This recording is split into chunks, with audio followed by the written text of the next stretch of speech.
Good afternoon, everyone. Thank you for joining us, for those here and for those virtually. So we're going to kick off the annual business meeting of the Alumni Board. So I'm Nick Siciliano. I've had the pleasure of serving as president of that board for the last 2 years.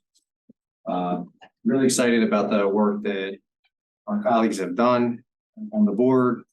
It's been an interesting 2 years to say the least. So it's been amazingly exciting to watch the college grow. We now have an undergraduate campus and undergraduate students to add to our graduate students and postdocs. And we've been working at the board level to make sure that we bring them into the fold as we now represent their alumni as well. So that's been exciting. But at the same time, we've had our share of challenges with COVID. And one of the core aspects of what we try to do here at the board is bring people together. And obviously that limited our ability to do that in person. So I know I speak for all of us when I say I'm happy that we're here together in person, and hopefully all of that is behind us. Some of the initiatives for the Alumni Board over the last couple of years, I think, have been really important. We really wanted to bring the focus back to kind of engaging the students and the faculty, and letting them know that the alumni are here for them, building that network and strengthening it. I know that work will continue. We've also done a lot of work with outreach and trying to kind of get alumni that re-engage and enthused about the program. And I think that, some of that is evident in the new nominees that we have who will now be joining the Alumni Board. This is one of the biggest transitions we will see, or I've seen over the last few years. We've just elected 9 new board members. So kudos to Tom and the nominating committee for the work that they did there. Really excited to have those new members. Some of them joining us here in person today. I think it's going to be, tremendous new blood onto the board. We've got a really diverse group as well, including 2 former Distinguished Alumnus Award winners. So really excited about, that transition. We're also transitioning to the new executive committee. Really excited to kind of welcome them and turn the reins over to Pooja, who will be the new president going forward. I know that our Adam and Christine will do a tremendous job kind of carrying on the initiatives of the Alumni Board. So grateful to them and for their future service. I also want to thank all my fellow Alumni Board members for the work that you guys have done for the last 2 years. It's been a pleasure to work with you. I want to specifically thank the committee chairs. So again, Tom, on nominating, I know you've had your hands full with building the new slate of board members, and Crystal and Mike on diversity. So we've done some really great work on diversity, equity, and inclusion. We want to try to make sure that the board reflects the demographics of the alumni population that we represent, as well as to have events and fostering diversity, equity, and inclusion. They've done a great job starting to build the foundation for that going forward. So I think you'll see a lot more of that work over the next few years come to fruition. Pooja, who led our strategic initiatives committee. I mean, this is the culmination of one of their big work streams, Alumni Day, and bringing everybody together. So thank you. And I want to thank Lisa, who will also be showcasing her work today with the awards committee, honoring some great fellow alumni and in their specific career. So again, I just want to thank you guys for working with us over the last couple of years. It's been an interesting 2 years, and I'm excited to continue my service on the board as past president. And I look forward to future initiatives. With that said, I'm now going to invite Dean Grunwald up to give a state of the college address and tell us all the exciting things and continued growth that continues to happen here at Thomas Church. Thanks. Thank you very much, Nick. Don't go too far yet before you don't sit down yet. So a few minutes ago, I was thanking Nick and the current and outgoing board members for their extraordinary service, and looking forward to the coming years and welcoming our new board members to service. Look forward to working with everyone. But Nick, having sat, at the head of the table, we owe you in a special debt of gratitude for your service, your innovative ideas, leading us forward through the most challenging of times indeed. And as a small token of that, I'd like to present on behalf of the board, present you with this thank you plaque. And it is a chair's gavel. And so we know you will continue to make good use of it for various home projects and other activities. But again, on behalf of the board and the college and the university, Thank you so very much. We'll get some pictures of it later. Thank you But so much. it's been a pleasure. Likewise. Thank you. Thank you. I know you'll be, I know we're not done working together, so Thank you, guys. thank you, Nick.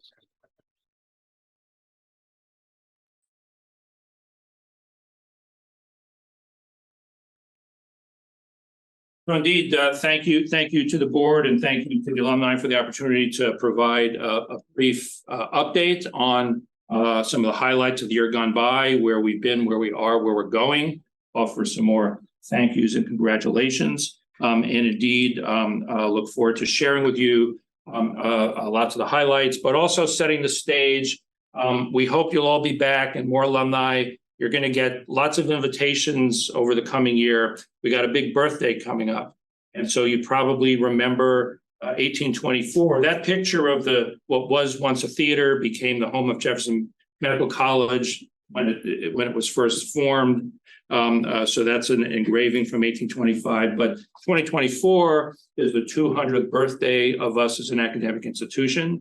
And so we look forward to lots of festivities over the coming year. So stay tuned, watch your email. As you can see from these photos, the reference already to our two campuses of the college. We've come a very long way. For those of you back as alumni, you can plug yourself in here somewhere on this trajectory.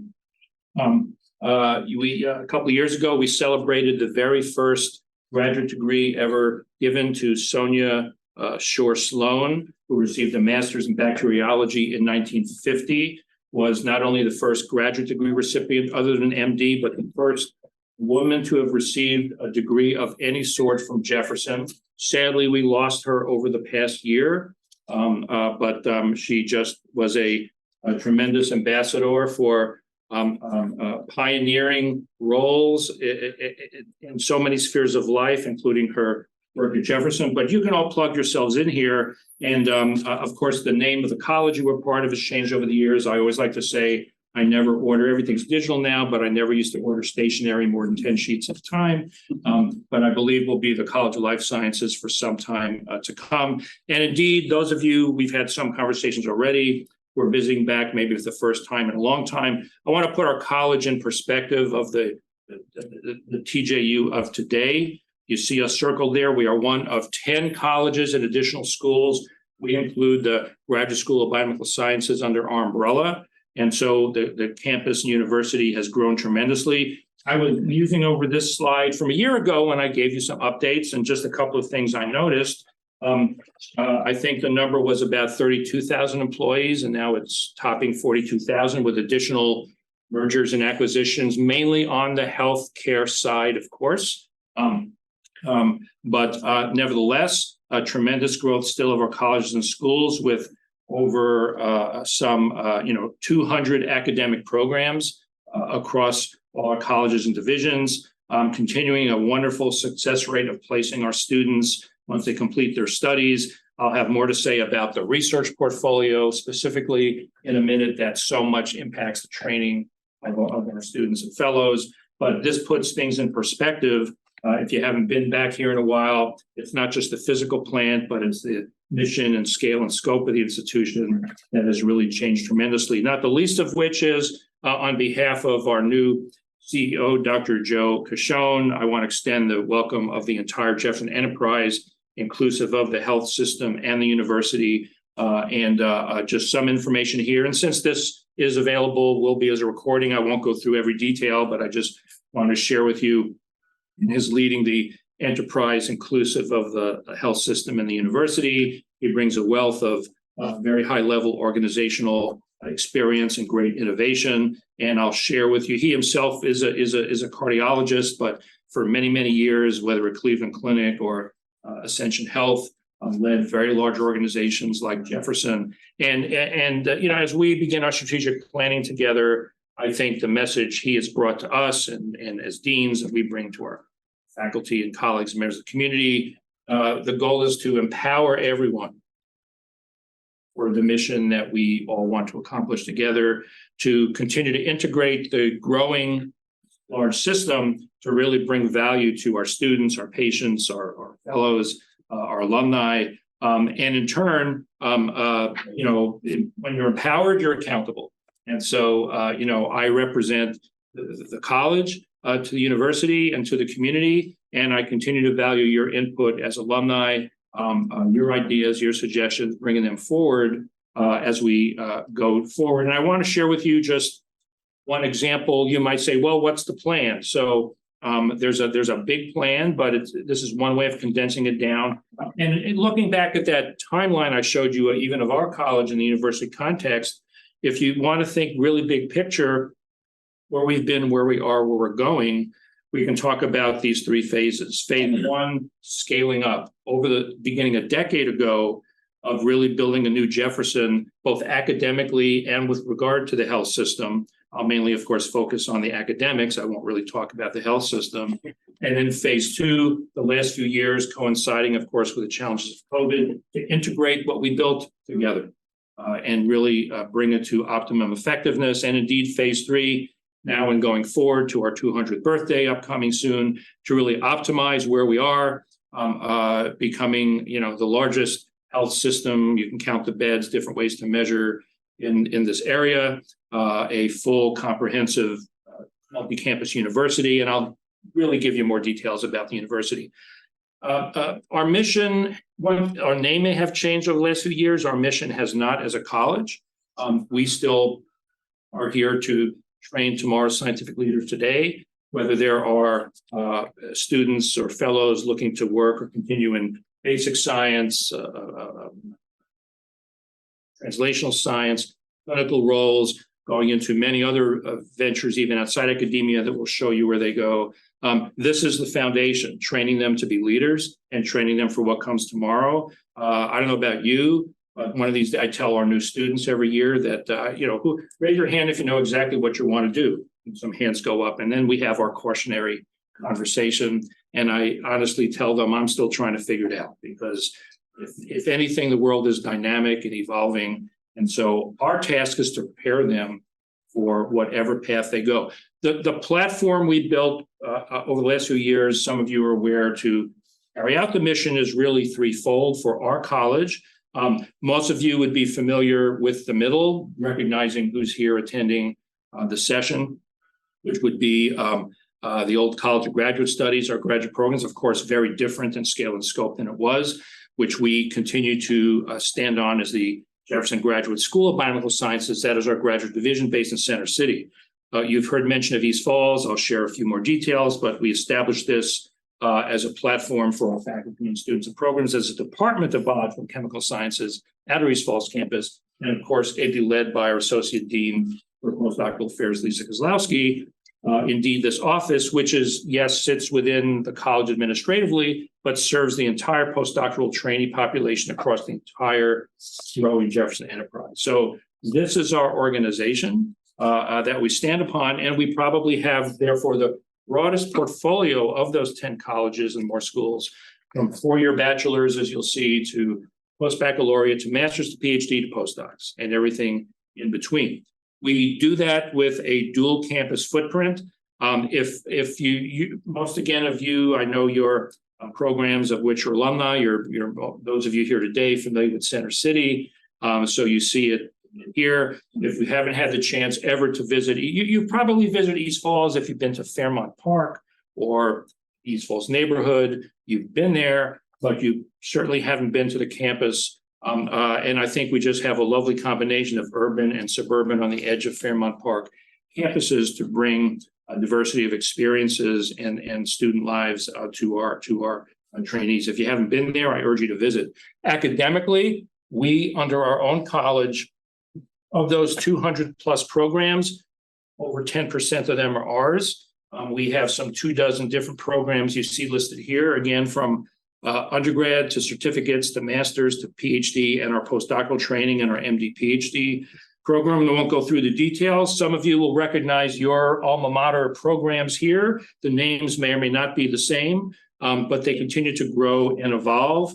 For example, biochemistry, structural molecular biology was recently renamed to represent the additional technologies they bring to bear for their research and training. In the master's realm, toward the bottom right, neuroscience is our latest addition. We just have now been recruiting our first cohort into a new master's in neuroscience. You all know we've had tremendous neuroscience programs basic research, translational, clinical, patient service, across the board. It just didn't have there was a PhD home, but there hasn't been a master's home. We built that out. So this just gives you an idea of the growth and changes that took place, since many of you might remember, half a dozen departmentally based PhD programs and a couple of master's programs. We've really come a long way since then.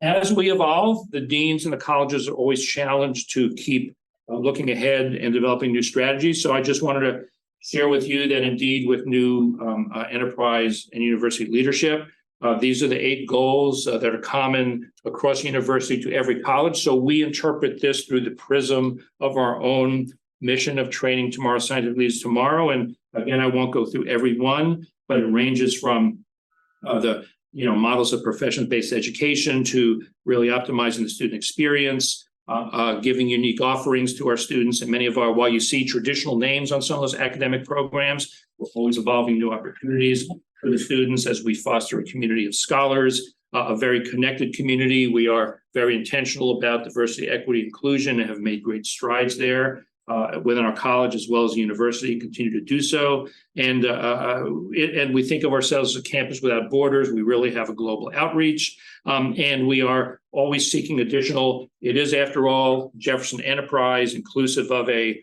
may be $1 billion university with a. When I first came 37 years ago, we were $1 billion enterprise, about half the hospital, and half the university. And now we're, maybe a $13 billion enterprise. And so a really tremendous growth and opportunity. In terms of the student body, just wanted to give you a sense, again, don't mind the specific numbers, but we have, over 400 undergrads at East Falls. I want to tell you the significance of that in terms of growth that you heard some word about from Nick a moment ago. Somewhat over 350 graduate students in various programs, over 100 postdoctoral fellows. We continue to grow these, but you can see how this breaks out. And it's not your old college graduate studies anymore. We really have grown and diversified. And so some highlights of that in each of those program cohorts. Post-merger, we're just now completing, and they'll get here officially in September, but you may know if you have kids or grandkids or friends and neighbors or just watch the news, May 1st was National College Decision Day. And so we just have had next year's cohort of undergraduates make their declarations. And we've exceeded our college's budget goals for the coming year. Just to put in perspective, pre-merger, the programs that became part of our college's programs would bring in 30 to 35 new students a year. The first year post-merger, we were at 135. And these programs are, you saw in that chart, biology, biochemistry, chemistry, and pre-medical studies. Again, the merger was a wonderful match for our dual campus institution. And we just counted, and we expect, they've already accepted our offers, but we expect 20 students to matriculate into our programs. It's just tremendous growth for us. We'll get to the challenge that presents in a minute at the bottom, of course, but it's really been tremendous. Our post-bac program, I remember as inaugural director and biology instructor welcoming all 10 students that first year, but not all that long ago. We now most recently had 84 students enrolled, over 330 alumni that have graduated, over 200 of whom are already either through medical school or in medical school. And it's really been a tremendous addition to our programs to bring those students forward as career changers. Among our master's programs, again, new neuroscience program, one highlight, our genetics and genetic counseling program, just the prior year had received full accreditation for the first time as a new program. And you're probably familiar with Match Day for med schools. Well, you're probably not familiar with uniquely graduate programs. The master's programs in genetic counseling nationally have a national match. It's not when you're graduating where you're going to go, like in med school. It's, you want to be a genetic counselor? It's an incredibly competitive program, and our program has emerged as a leader there. And the programs tend to be small. We just got approval this year to expand from 8 to 10 students as a new program, and the match is concluded in our top 10.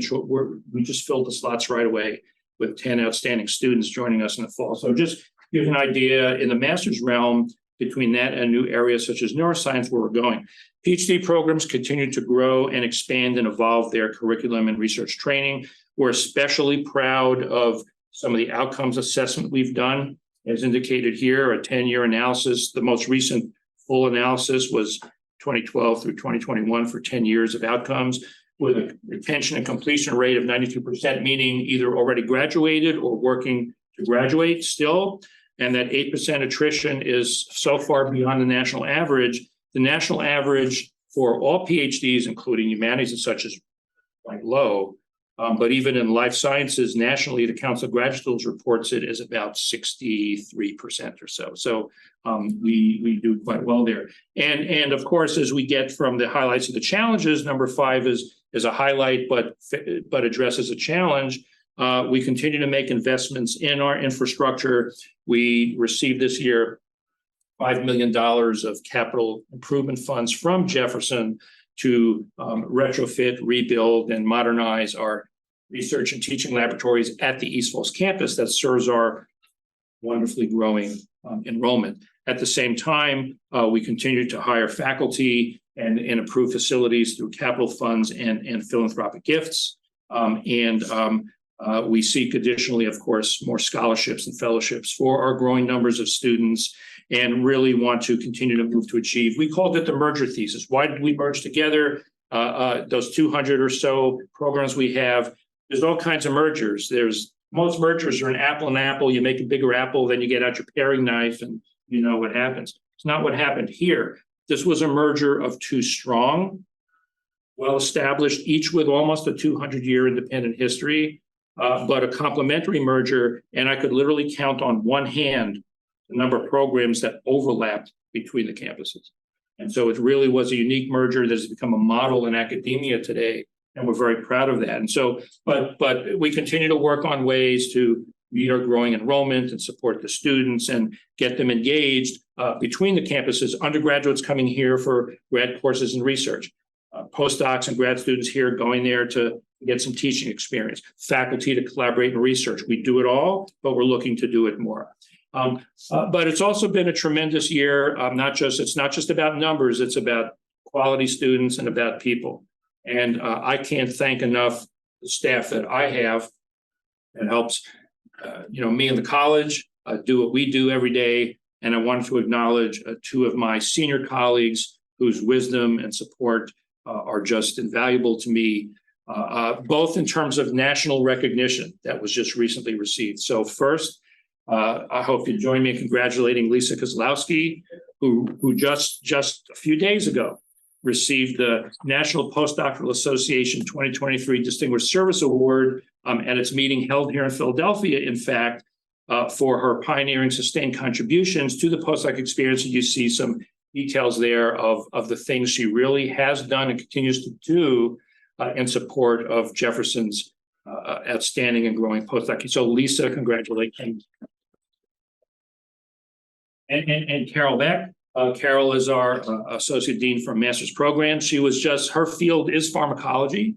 And in addition to her outstanding efforts on behalf of our students and fellow faculty, she was just elected president-elect of ASPET, which is the American Society for Pharmacology and Experimental Therapeutics, a large national organization I know some of you are well familiar with that supports research in academia, government, large and small industry, in the broad field of experimental therapeutics and pharmacology. So, Carol, congratulations. And that's just a microcosm of the talent of our faculty. And we'll have more to say, of course, about that during our awards in a while. I already mentioned research. That is a critical component of the education and training of our students and fellows across both campuses. You can see some numbers here that, again, are very different and much larger than probably when you were here yourself as a student or postdoctoral fellow. Over $200 million in sponsored programs, 86 million of which is from NIH itself. Over a 50% growth in the NIH component over the last few years.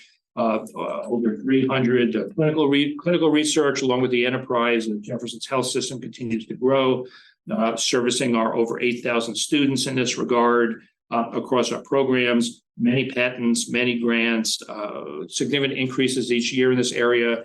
Critically important, again, for the education training of our students in this regard. So we're really, and there's a website link there. This is the cover. The image here is the cover of one of our multiple research magazines that Jefferson publishes. It's not just about our college, of course. This is the whole enterprise. So if you're interested, I urge you to dive in, click the link, and find out about the wonderful things that go on that represent not just the traditional areas many of you as alumni are familiar with, but really support the merger thesis. The College of Architecture doing world-class research with our clinical colleagues here and our trainees in Center City, designing better clinics and patient rooms, or the students in our design and fashion programs, which already were world-class at East Falls, that are partnering with our clinician colleagues to design, smart hospital gowns, for example.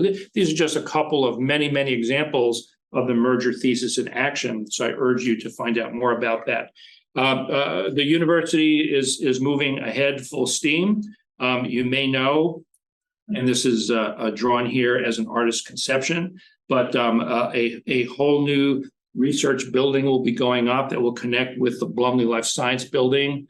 It was brand new in 1992. I remember the hole in the ground and then the building being built. And now we're going to more than double the space. So you see some cutaways here, some examples. This will allow, in a few years with its completion, for the addition of about 50 additional basic translational clinical investigators occupying this world-class research space in this brand new research building, which will further support the expansion of our graduate postdoctoral training programs. And indeed, the trainees are wonderfully productive. They receive outstanding training. Just as I don't expect you to read this, just a few bulleted examples, but in terms of numbers, we monitor this stuff. Of course, it's part of the student's academic progression, but we just took account not too long ago, and we said, all right, for all our PhD students right now, not alumni, but students right now in labs in the college with the faculty at Jefferson, they had already, and not done with their studies. Some just got here. So none of them graduated because that's who we was counting yet, hadn't defended their thesis yet. 166 publications in that window of time. Just taking a snapshot. It just gives you an idea of the contributions. And our students and fellows really are amazing. They contribute immensely to the campus culture, to the university, not just in research, but in so many ways of social networking and professional development. And just to give you some examples, every organization you see here is either an East Falls or Center City student or postdoc group that serves the campus, serves the college community. And the newest one you see right there, we keep inventing new ones. And kudos to the students who were the energy here in creating the Women in Science Advocacy Group, our latest addition to our portfolio. And indeed, they're award-winning. Every few years, the university, there are over 100 student organizations on campus, and we're usually right there at the forefront. Either I know that either because the university tells me about the wonderful work that our students and fellows are doing, or they get handed awards like you see here. And so they're the future alumni. So, to conclude just a little bit about that transition and talk about alumni, where do they go?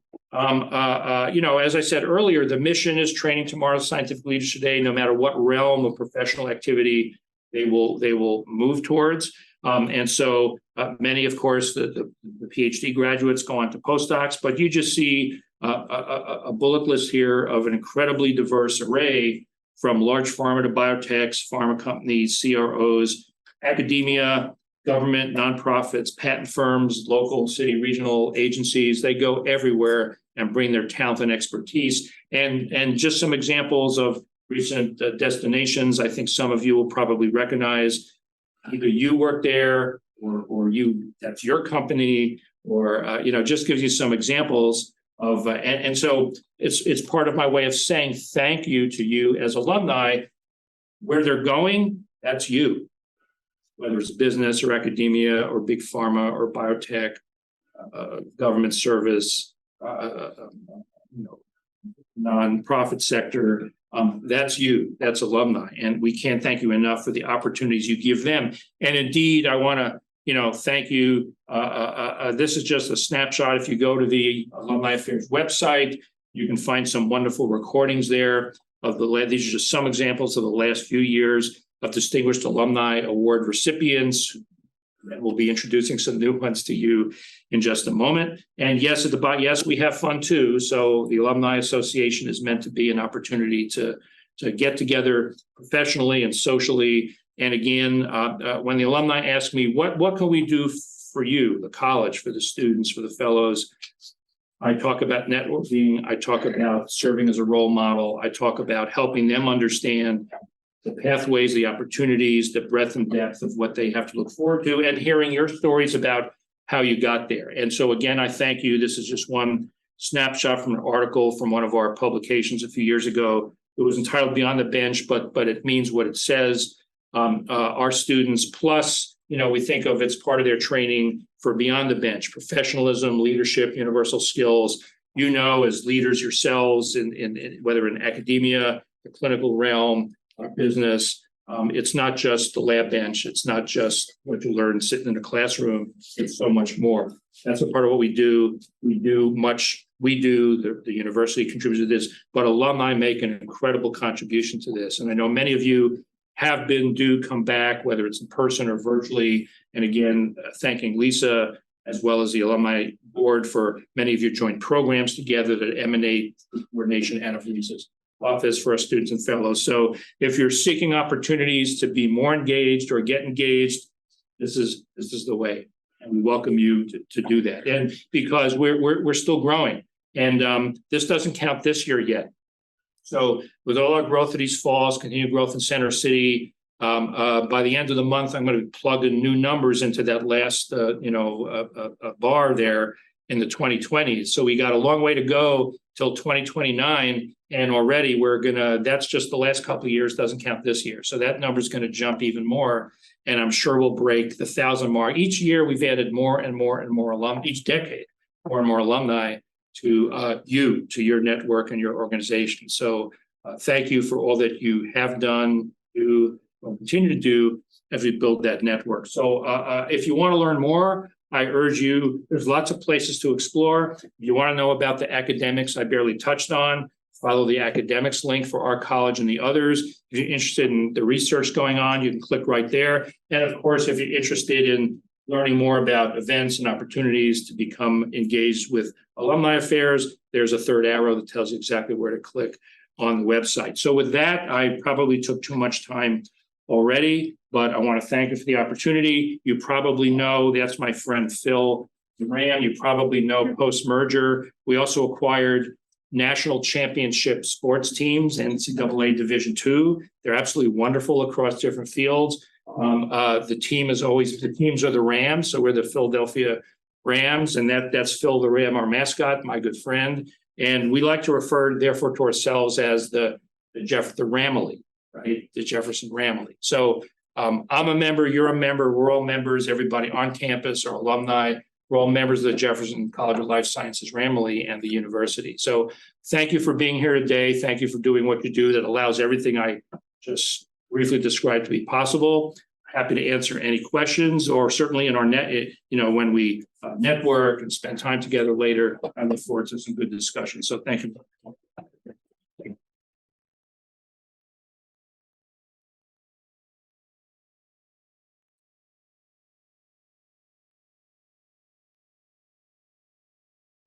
Thank you, Dean Grunwald. I can honestly say I graduated roughly 10 years ago, and it's just unbelievably impressive to see how much growth has happened in just 10 years, the evolution of the university. And I think it's appropriate to recognize Dr. Grunwald, for the work that he's done. He was always somebody that impressed me so much when I was a student here. His dedication to the students, his passion, which I think just came through in his presentation for Jefferson.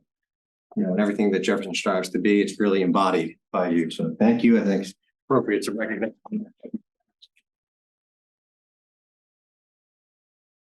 So we're a little bit over time, but does anybody have any questions for the alumni board members or Dr. Grunwald regarding the college before we transition into the award ceremony? Great, we'll pick it up in network.